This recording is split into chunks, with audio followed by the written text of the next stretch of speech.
Good morning. Welcome to the Fun Side of Business podcast. I am one of your hosts, Nick Hampton. And I'm your other host, Gemma Addison.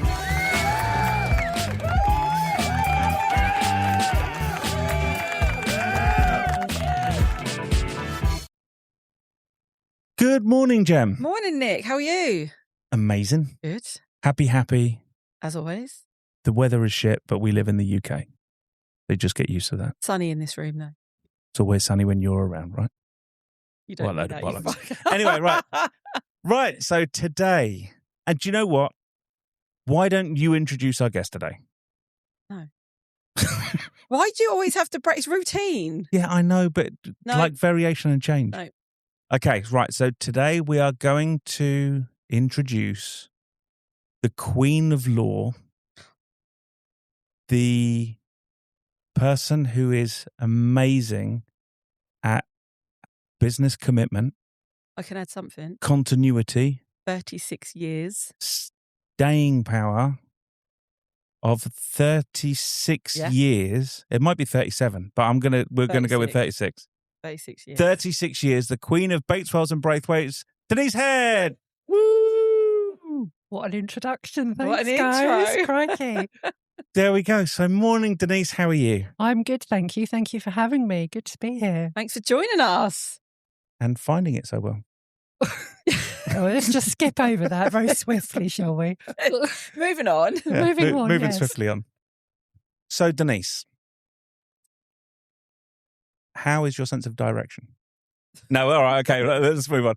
Okay, so everyone knows you as Denise Bateswells, right? Yes. That is your name. Apparently so. But let's go back. Tell us about school. Tell you about school. Were you okay. local, Ipswich or... I was do you know what? I was thinking about this morning because what I can't do is stoke up your argument about which was the Oh, best. please tell me it's school. Cobblestone. Did you go to No, Cobblestone? Did you go no. to Stoke? I wasn't. I love that. I Stoke did- up the argument. Was it no pun intended? Well, there we go. I'm not from Ipswich, actually. I was born and brought up in Sudbury, Okay. so not a million miles away. So I went to primary school in Great Cornard, then I went to a middle school, and then after that I went to an upper school in Great Cornard. It's now called the Thomas Gainsborough School, I think. Sounds but it posh. was Did it have a house cup? no. Okay. No. Do you know what? Yes, you had somebody the other day who was house cup. We had house Yes. cup Daryl. Yeah, no. We didn't have house cups. We may well have had houses, but clearly I've blotted it out. So Okay. I wasn't much of a sporty person at school. So Was No. school fun for you or? I didn't mind school too much. I mean, I was kind of pretty much average, I suppose, at school, came out with an average set of exam results. I was probably much shyer then than I am now. I think a lot of the photos of me as a baby, I'm kind of like turn my head away from the camera, not wanting to look at it, not wanting to talk. When you Kind of say like less shy, than me. now, I heard recently that everyone keeps saying every time you're posting on LinkedIn, why don't you put your face on there? And you still won't do it? No, I hate having speak to Helen. I loathe having my photograph taken. I No. absolutely hate it with a passion. So maybe it hasn't changed so much. No, maybe not. I think some of that might be a self-confidence thing. I mean, I hate having my pic taken Mhm. or having it posted anywhere. Because whenever you see a photograph of yourself, I don't like that one. You're your own biggest critic, aren't you? Yeah, Yeah. I think anybody is. I think actually, everyone most does it. people Yeah, but are. walking into a room, you're quite confident, aren't you? I've never known you to be in a room and I've not known you're in that room. No, but I think to some extent it's something that you learn with age and experience, I Yeah. suppose. I mean, I suppose years ago, it's a comfort zone thing, isn't it? So it would have been massively outside my comfort zone Yeah. years ago. I suppose you just get more used to it. Going to stand in a conversation with 4 people that you don't know is a weird thing It to is, do yeah, for it is, anybody. yeah. So, and I think you kind of just learn ultimately just to wait your turn, be patient, listen, Yeah. and then interject or hope that someone's going to And then- notice you're and then- there. I think, and say, I "Hi." think that's a really interesting lesson I heard someone say the other day, and they said, start getting comfortable being uncomfortable, Mm. Right.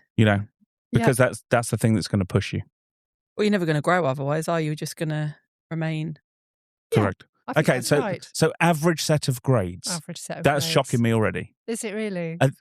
I go like legal profession, obviously top grades, Straight genius A's. at school, Yeah. straight A's. No? No, Okay. no, I didn't have You got that totally wrong. I wish. No, I didn't have a single A, actually, Okay. ever.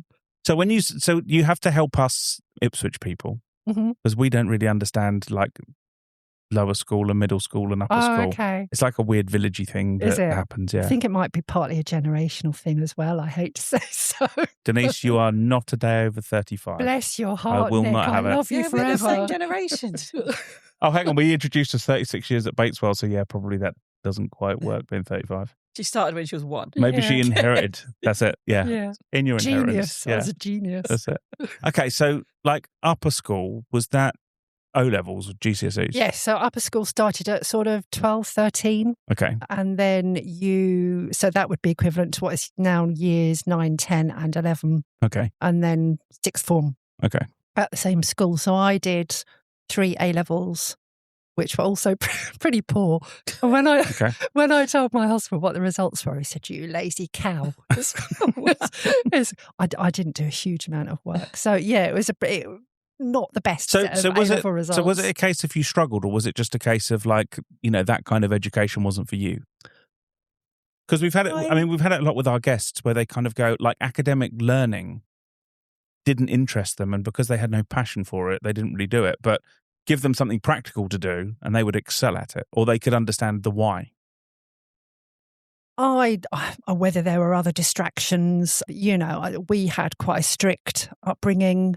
My dad was a fairly volatile man. I mean, he was a good dad, but he was fairly volatile at times. So I think that will have played, on my mind. And maybe I don't think sometimes you don't learn about the benefit of learning to do what you need to do until later on. So as I went through my degree, so I went from A-levels onto university, very traditional course, path. And it wasn't until I sort of got into years 2 and 3 of my degree that I started to work a bit harder. So, my grades improved as I went through uni, I suppose. So did you always know you wanted to do law? No, up until I was about 15 or 16, I wanted to be a nurse. Okay. I'd have made a shocking nurse. Shocking nurse. Ask my family. I'm not the most sympathetic when people get ill at all. I'm like, just get on with it because I haven't got time for you to be ill. Oh no, come on, there's no time for this. Come on. Well, exactly. Do you know I do that at home? It's so bad as well. I always have this with Doris, and so whenever she's feeling ill, my first thing is, do you need us to go to A&E? And she goes, no. And I go, okay. Do you need to book an appointment for a doctor? She goes, no. And I go, would you like 1 or 2 man they F up tablets instead then? Because I'm like, well, what do you want me to do? But as a man, you just want to fix rather than empathize. So because it's like, well, do you need to go to A&E? Do you need this? Do you need this? No. Just get on with it then. Yeah. I mean, I suppose if someone's really got something wrong with them, I'm all right. Go to the doctor then. But yeah. But no, go to the doctor. I'm not very patient.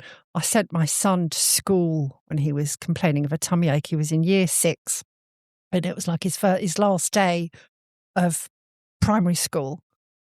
I've got a tummy ache. No, you've got to go to school. You've got to go to school. So I'd got to work, and then I got a phone call to say, your son has projectile vomited. So I had to pick him up. So there are, I suppose there are times I probably ought to take a bit more notice than I do. And in fact, actually, I went out with my sister years ago one night, and we'd gone out in Sudbury, actually. We'd gone to a restaurant in Sudbury, and Chris wasn't feeling very well, and I'd left him in bed. And he'd got this really bad throat thing going on. And Julie and I had gone out and we'd had quite a lot to drink, so there's no way that I could drive in a million years. And then I got a phone call to say his throat was really bad and he'd taken himself up to A&E and they'd kept him in. No. Wow. That's really bad, isn't it? And so then my brother-in-law had to go over to mine in Ipswich, collect some stuff for him to wear, take up to the hospital because I was too... Yeah, I was too pissed to go. I'd say maybe there's balance. Stuff. Maybe Denise sits on the other side of that balance. Indeed. Crikey. So you went off to go and do a degree. I'm guessing it's a law degree? I did, yes. Okay. And came out well? It wasn't too bad. It was, we call it Desmond. Okay. Oh, yeah, 2-2. okay. Yeah, that's fine. 2-2. Okay. Enough to tick the box. Enough to tick the box, yeah. Okay. Absolutely. So can I go back? So when you said you wanted to go into nursing, did you ever attempt that route? No. Okay, we never even got. No, Okay. I got as far as kind of looking at what you needed to do. Mhm. And then I think when we sort of got to the end of O-levels and beginning of sixth form, somebody else was sort of talking about, they wanted to go into the law and be a solicitor. And I think also at about that time, I remember watching a programme, and there was some clip on it might be in the news, about a lady who had not got the money that she was supposed to have from a solicitor or something or other. Anyway, I remember thinking that was manifestly unfair and that sort of thing really shouldn't happen. And I suppose it was at that point my interest in going into the law was piqued. And so I started looking at law degrees, whatnot. So that could be a weird move, because I think a lot of the time when people go into law, they go into law because they go, I get paid loads of money. I mean, obviously, we know this is the misconception, but, it's what people believe. It's like accountants, solicitors, lawyers make millions, easy. It's like, it's the exact opposite. It's bloody tough. And, the money doesn't quite flow like it's supposed to do. Doesn't. I think it depends where you work. If you go and work for one of the big boys in London and you're prepared to put the hours in. I mean, these guys, when they're trainees and you go to one of what they call the magic circle firms in London, literally you're like working, I mean, they're expected 16, to 20 hours charge, a day. if they don't have billable hours of, 16 to 20 hours a day, it's like you're slacking. And there are pods, they sleep there as well. There are places for these trainees, paralegals to stay. So, I mean, I think there is a misconception that if you're going to go into the law, you're going to come out earning hundreds of thousands of pounds every year. I know, in some places you do, in some places you don't. I think people probably saw it as more of a vocation 30, 40 years ago than probably now. But you did it because you care about people. The same as probably why you want to do nursing.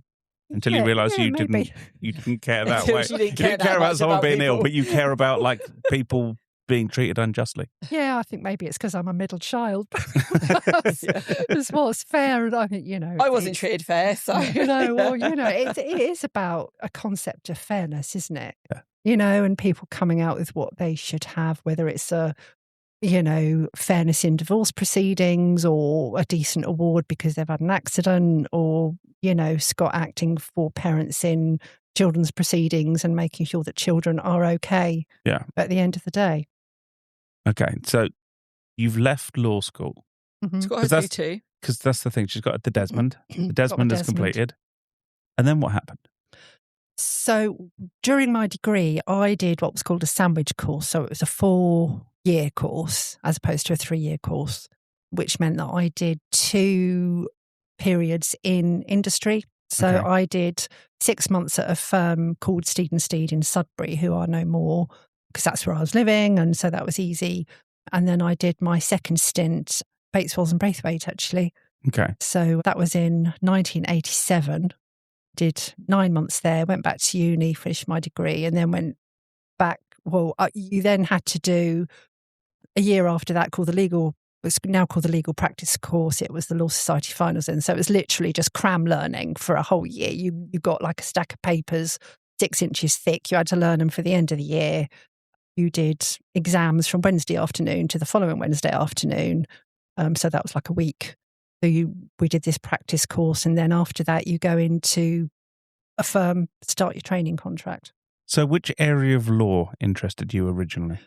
When I did my second stint at the firm I'm at now, my principal, who was brilliant actually, he was a great guy. Was that Bates, Wells or Braithwaite? Neither of those. Okay, cool. None of those, I should say. Tony Smythe, his name was. And he did in those days, there were smaller firms, did a complete mixed bag of stuff. So he did, criminal law, I used to trot along behind him to the magistrate's court, personal injury law. He did consumer law, debt stuff. I mean, he did all sorts of stuff. What I was really interested in was the personal injury work, accident work, where people were having accidents and then you pursued a claim for compensation and got some money for them at the end of the day. And I really liked doing that. So when I started my training contract, I was doing a caseload of personal injury work from day one. So the day I started my training contract, I was told, this is what's going to be your caseload, go away and do it. So it was a bit of a baptism of fire to some extent, but that was my bag. I spoke to the clients, did their statements, liaised with the other side. Do you feel the area's changed? I think the law has changed. When I qualified, I was doing a mixture of personal injury and then family work. Because of the way that the court rules have changed, we are so massively overregulated now, I think. It's really difficult now to keep on top of, more than one area of law. There are still people that do that. But I think, it's all changed huge amounts in the last... But it's like people people used to be thrown around in it all the time, like where there's a blame, there's a claim and all that. That was so popular. But I think like originally, when you had like injury lawyers was like, yeah, okay, you've just been told to use this machine, your hand's been chopped off. Mm-hmm. Do you know what I mean? It was proper like, yeah, you're really injured. And now it's like, oh, by the way, did that paving slab accidentally like have a little lip on it and you're off your nut drunk? You trip over the thing. It's like, oh, hang on, I have to sue someone. Yeah. Yeah, no, I think that's right. I mean, there was a case of some legal aid lawyers up north years and years and years ago, and I think they were found to have, jumped on that bandwagon and ran a load of unjustified claims, which meant, of course, that all of that then has a knock-on effect because they then withdraw that bulk of legal aid, so you can't get legal aid now for pursuing an injury claim. But you're right, I think any tiny thing people will make a claim for. I think the gauge is probably, it was when it originally came, it was almost like, and I'm going back probably 90s or whatever, where you go, if someone did something and they'd go, well, that's my stupid fault, done. Then it's almost, oh, hang on a second, no, you should be, and there's probably people who could have claimed but didn't because they went, oh, I should have watched what I was doing, or I wasn't paying attention, or, I was a bit tired that morning, that's my fault. Whereas now it's almost like now it's gone so far the other way, it obviously has to just sway back again. Yeah, I think it's stoked up by these firms who set themselves up as what we call claims farmers. Yeah. And they'll advertise. And that's the other thing. You've got various radio stations, social media, it'll pop up, or, adverts on your social media, encouraging you to make a claim, as you say, if you've tripped up on a paving slab or... Does it irritate you seeing there's how tightly regulated you are? That there's firms out there that can probably, absolutely put two fingers up to all the guidelines and things they're supposed to do and just go, it doesn't matter, we'll just go on social media and do whatever we want. Does it irritate me? Very slightly, but I think life's too short for that, isn't it? I think what you have to concentrate on, I think, is doing what you do and doing it well and having a reputation for doing it well, which I think is what we do. Do you ever have to clear up the mess of those things? Yes. Yeah. We will get some claims that have not been dealt with properly. So, I mean, I think the thing about some of those claims farmers is that they may not necessarily look at claims in as much detail as other firms might, turn a claim down because they haven't got time to deal with it properly, and it might come to us and then you look at it in a bit more detail and we can then successfully pursue it. Mm-hmm. And get compensation for a client. How familiar does that sound? When people come to us, I relate it the other way around. There's one that keeps appearing right now, and it literally is. Anyone who's in our profession just sees it instantly and goes, "This is a scam." And it's an advert that will keep coming up on social media. And now I'm talking about it, I know I'm going to see it even more. Which will say, "Are you a director of a VAT limited company or VAT registered limited company? We can get you back a minimum of £50,000." Yeah. And what they're doing is they are filing a fake VAT return. They take the money and go 50-50 with the client. HMRC pay out the money and then go, hang on, we want to investigate this. And they've gone, vanish. And so you've got a client with a £50,000 liability with $25,000 in the bank that will happily say, look, if I'm not supposed to have it back. But HMRC obviously go, well, we gave you 50 grand. So that's it. The trouble with that is that it's then punitive for everybody else, isn't it? Because, in our industry, for example, you then got the insurers who lobby the government to say you need to cut out funding for whatever it is, or make the rules more difficult, or make the cost regimes more difficult, which makes making a profit more difficult because, frankly, we're a business, we're not a charity. At the end of the day, we've still got to run a business. But all of that sort of stuff has knock-on effects, because the more regulation you have, the more difficult it becomes to run claims for your clients and then to run a business and employ people. Yeah, true. Do you know what I think everyone should do? I like this idea, right? I'll run it by you. You can tell me if you think I'm right or wrong. If you want to drive a car, you need to pass a test to show you're competent to drive a car. If you want to borrow money, for a mortgage, you have to prove you can afford it. You have to prove this. You have to prove a good record of credit. If you want to run a business, you can go on any website and click a button and you run a business without any understanding of how to run a business. And you could go along and get into so much mischief. And yet most of the time you can just walk away from it. I think there should be a business license where people have to have a general understanding of law, tax, ethics, responsibilities, and just go, yeah, you have to do this to be able to actually be a director or a sole proprietor. I think that would be quite a difficult thing to put into force.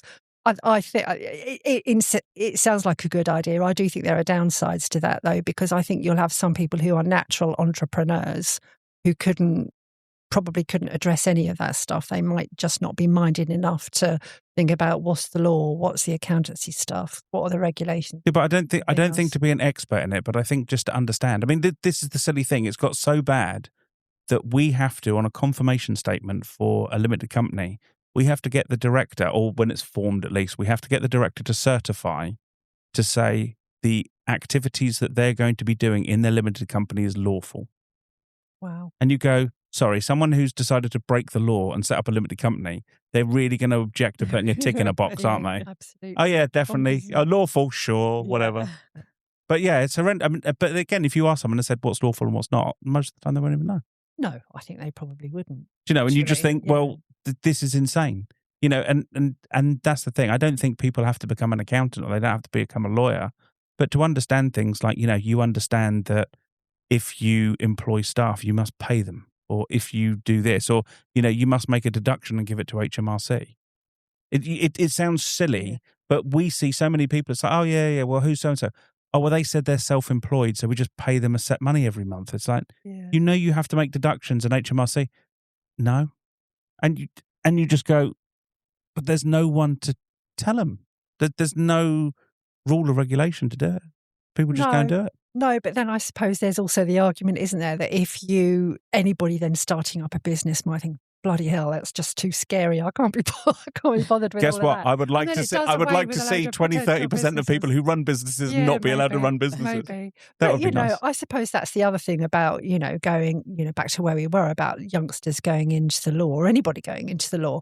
You certainly do not, especially now, I don't think, appreciate the extent to which we are regulated before you go into it. Because I think if you did, and having seen that change and over 36 years, you must have seen. We are so ridiculously overregulated. I don't think you would. And certainly I don't think you would necessarily. And I think that's the difficulty with some firms now, is that finding somebody that wants to take on that burden in terms of then becoming the person that has to make sure that all the regulation is, adhered to. Would you do that? Would you get into it now? No. The way it is now? No. Would you not? No, I don't think I would necessarily.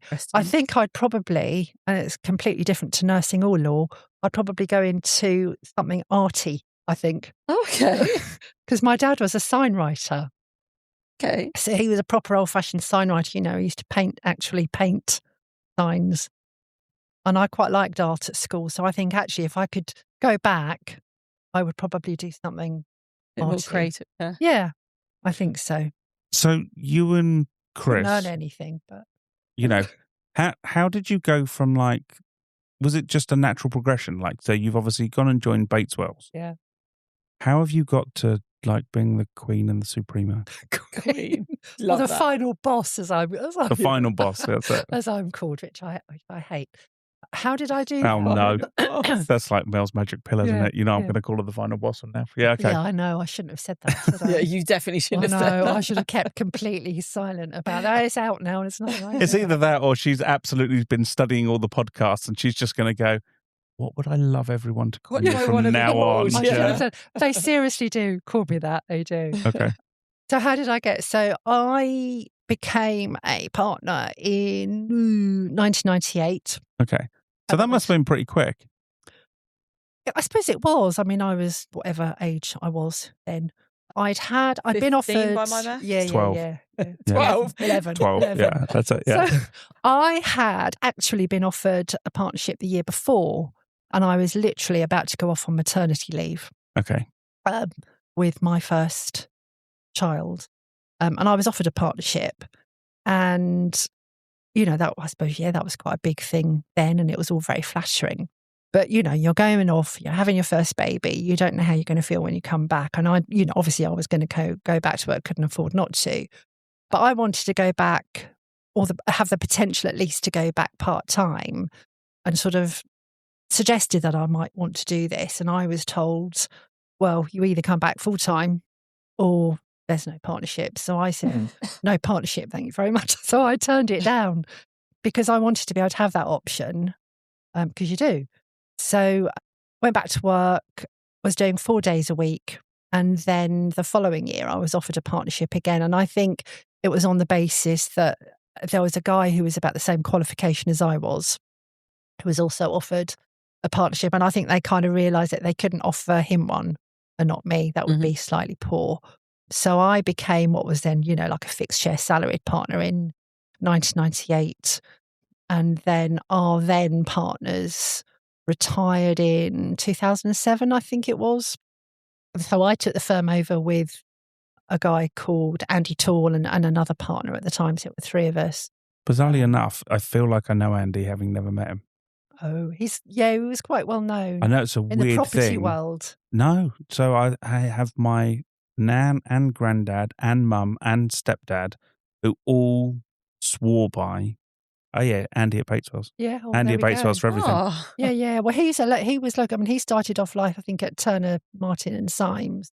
So he'd always worked in Ipswich and had always done residential conveyancing, which is not something I ever wanted to do. It just made me weep, actually. It was just, oh my God, so dull.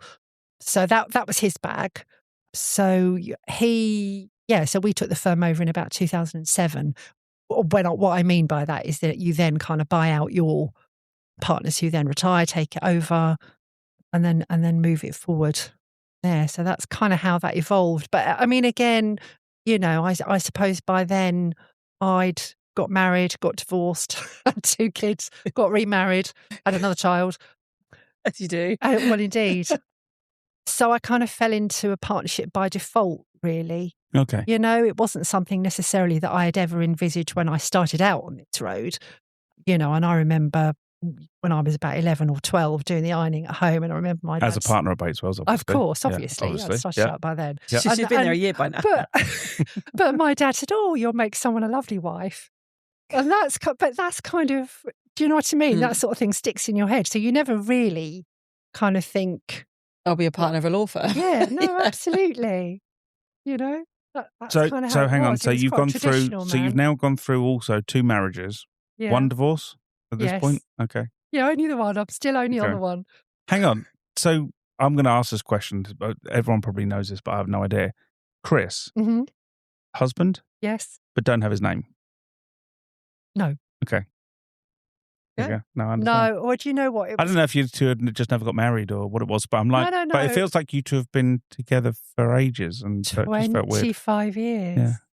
Yeah. Yeah. No. Well, it partly by design and partly because when I had my first son, I then changed my name to my former husband's name, and he was also a lawyer in Ipswich, actually. Okay. So then, of course, I'd toot off to court, and they'd say, "Oh no, how's your?" And I'd, oh, no.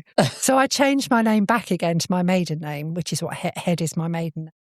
And I just thought, I can't. I'm not doing it all over. I'm not going to keep changing my name. So Honestly, it's I like just stuck at 28 it. quid now on a driving I license. know, Sod this. I I'm know. not doing it. Yeah. It's just hard work. but actually, it does make it kind of easier, really, as having different names. I think because I'm in charge of all the compliance and whatnot at work. Okay. So I think not having the same surname does make things Yeah, I suppose. slightly easier. Yeah, there's less of the whole. Yeah. Oh, but you would say that. 'cause Well, it's your husband. indeed. Yeah. I mean, he doesn't mind. It's not really ever been on the radar, So Okay, it's so just it was laziness. then like domination. So no, we're not Take talking about over. Chris anymore. I'm talking about in the law field. So There's a whole different show. Well, indeed, I've an X-rated one. Yeah. so you've gone up to this now. Bates Wells, and again, I'm going to show that I am clueless on this, so you can steer me as you need to. Has always felt very much like a warm family firm. And I don't necessarily mean it's run by family, but it's always felt like that. You see lots of solicitors and it's like, oh, well, they've got these aspirations of, let's go and take over the next building and let's go and expand and do this. And Bates Wells has always kind of felt that nice, safe, warm, happy family firm.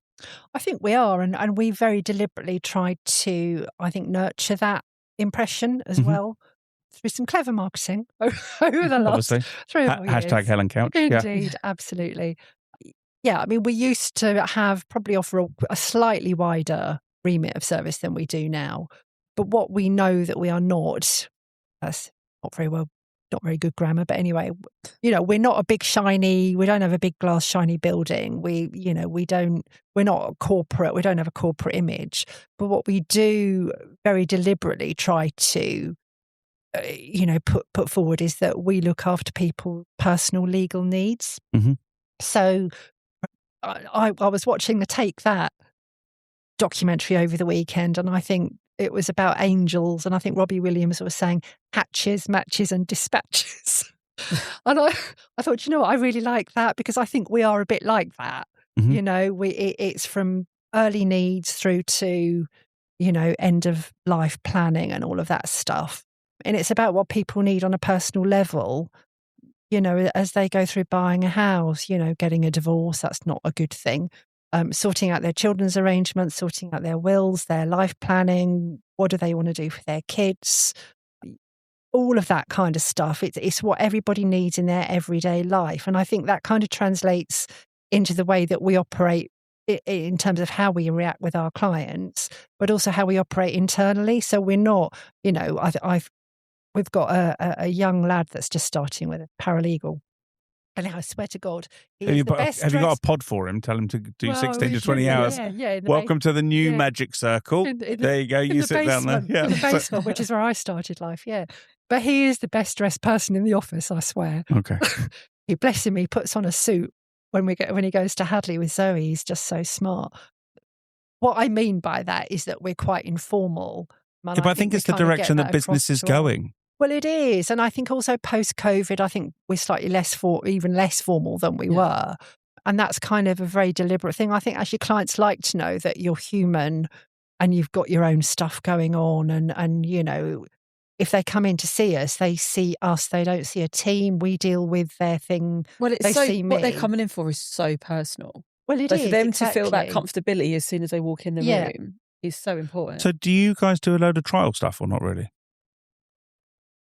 Yes. Yeah. I mean, if we've got a case that needs a trial, then, you take it to trial. I mean, as far as a client is concerned, they really go to trial. It's costly, it's stressful, it's lengthy. But if you need to, absolutely. Yeah. I think we've had, various trials in relation to personal injury claims. Scott probably is at court more than the rest of us because he does primarily work relating to children's issues. And again, Gemma, from what you were just saying, a client will come and see him, he'll take their instructions, does all their statements, and we'll go to court through with them. Whereas with a lot of firms, you'll take it to a certain stage and then you'll get a barrister. And we still do. Yeah. We still do use them, but he does a lot of his own advocacy as well. So, it is about making sure that our clients have got that personal link with whoever it is that they come to see. And if they come to see me, it will be me that deals with their case. It won't be farmed out to a team of minions. We will deal with their stuff from start to finish. And that's, I think, what kind of sets us apart from these bigger firms, because they have a whole massive team, and you've got the partner and then you've got an associate and then you've got a paralegal and they'll all do their bit. But that one person could have spoke to 5 or 6 people at that point. Yeah. But yeah. Yeah. So that's kind of how we operate. Amazing. Okay, we're going to do some quick fire stuff for you. Right. Okay. Right. So quick fire number 1. Yep. And Jem's already stolen the thunder from this one because I was going to do the, if you could have life over again, would you do the same thing? Oh, sorry. And you've already got that one. Okay. Question 2.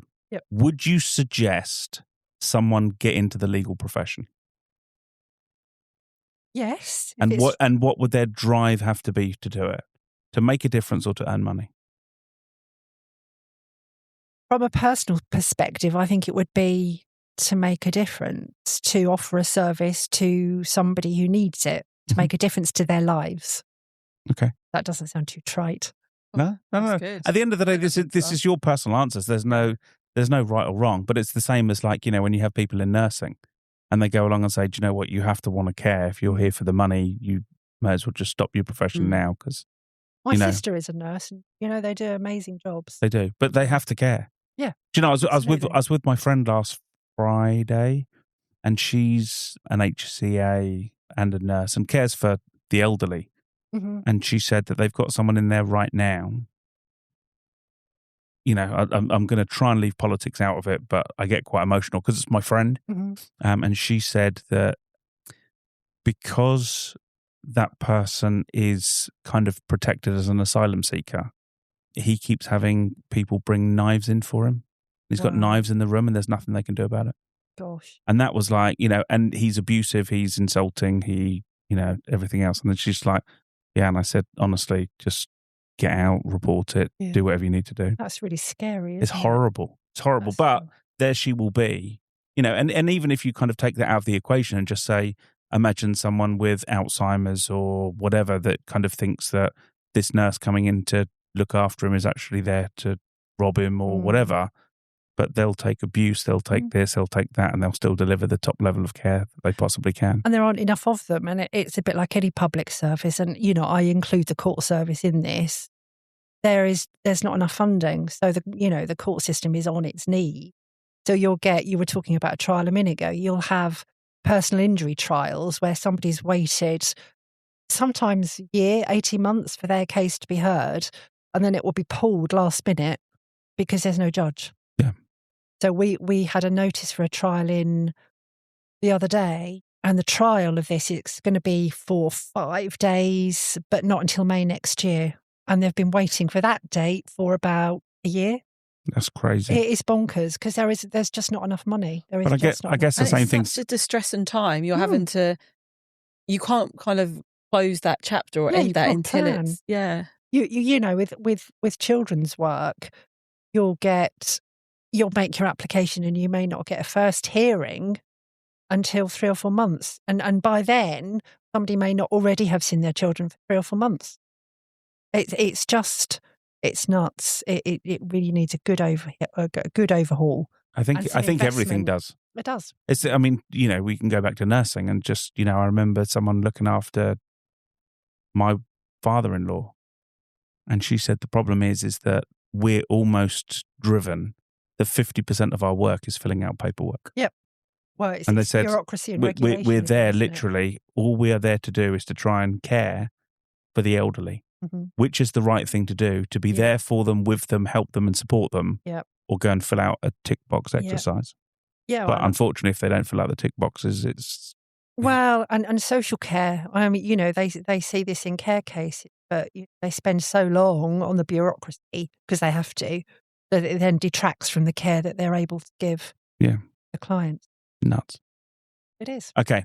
What would you say are the optimum skills to get into your career? When we look at a CV, I like to be able to see that somebody can read and write, so decent English skills, decent analytical skills, because you have to be able to, look at what the law is, but also then be able to apply that to whatever situation you're being asked to advise on. Excuse me. Also, I think really, really importantly, it's probably more important than the other two, the ability to relate to people and to talk to people.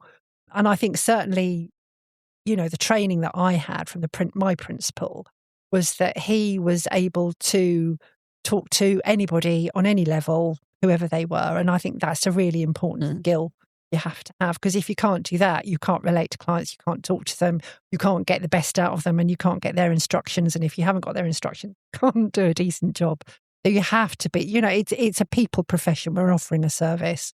So you have to be able to have the confidence to talk to people. And again, you know, I think social media, text, all of that stuff detracts from people learning to talk to people. So I think, you know, being open enough to be able to learn to talk to people is really, really important. Okay. And my final one, and the first thing I'm going to do is, can you just pull the mic in front of your face? Thanks. It's my favourite way now to wrap up the show. And I've called it my favourite way to wrap up the show since I've done it once. But it's become my 2026 new favourite way to wrap up the show. Denise, looking back on your career and your history, what is that one moment where you've gone along and said, I'm so glad I do what I do? I was involved in a care case about 12 or 13 years ago. So what I mean by that is a case where the local authority have concerns about somebody's parenting of a child. And I was acting for a grandma. And it started with a baby who had been fatally wounded. And it was a really upsetting. And my youngest son was about 18 months old at the time. And I remember reading the papers and being in tears. And my husband said to me, yeah, do you think maybe you should give this case to somebody else? I said, no, it's really, really interesting. I really want to keep it. I was acting for grandma and we wanted to offer a home for that child's brother. And against the recommendations of the local authority, social services, you have a guardian in care proceedings as well who makes recommendations as to what they think a judge should do in relation to a child. And even against the recommendations of the guardian, who's a bit like the angel Gabriel in care proceedings, the judge still said, no, actually, I think this child needs to come and live with grandma. And that was by far, I think, my standout case, actually, because it was a really traumatic case. Everybody was really emotionally invested in it. And obviously doing that work, you have to try and step away. But everybody was really emotionally invested in that case. And it was a really, really good outcome. So I think that is by far the one that stands out for me. I mean, there are there are various amusing things that have happened in various other cases over the years. But that's definitely the standout one. That's amazing. Do you know, I want to wrap up there, but unfortunately, Denise has just made another hook.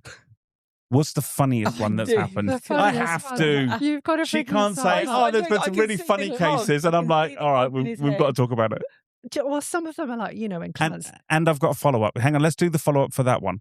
Have you ever looked back? So you know the story you're talking about with granddad and the grandma and the other sibling. Mm-hmm. Have you ever looked back to see how that child's getting on now? I haven't. Okay.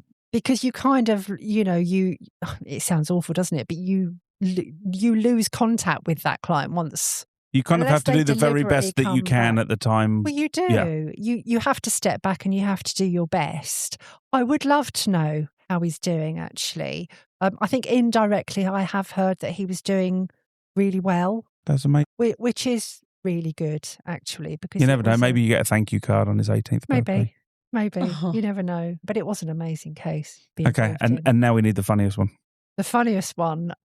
I had a client who I was acting for in a divorce years ago, and she brought in some photos of her husband's equipment, shall we say, his personal equipment. Are we talking about Polaroids here? Or she actually went to get them developed? I think it was the days when she'd have had to get them developed, actually. So she sent them off to Happy Snaps. Yeah, okay. God knows what the guy in Boots will have thought, or wherever it was. But no. So I was seeing. So she was sitting across the desk. She'd come in with her mum as well, actually. So she gave me this envelope with some photos in it because he'd got into these various proclivities, shall we say. And she wanted to be able to prove that he was. It wasn't just what she was saying. And she gave me some photographs of his, as I said, his equipment in a certain condition. And I got these photos out and I was kind of like looking through them, more or less. I was looking through them, and the trouble is I started to laugh. And I had tears rolling down my face and I couldn't speak for a while because I was laughing so much. And I thought, this is so bad. I really shouldn't be laughing. But she was really pleased that I was laughing because she said, oh, I'm so glad you're laughing because it means that you're human. You can find it funny. And it is that kind of thing. It's nice that she thought that she could do that, but also that she said you're human. But it was. And actually, the other thing to go with that, I'd said to her, how do you know that it's his equipment? And she said, because I recognise the carpet.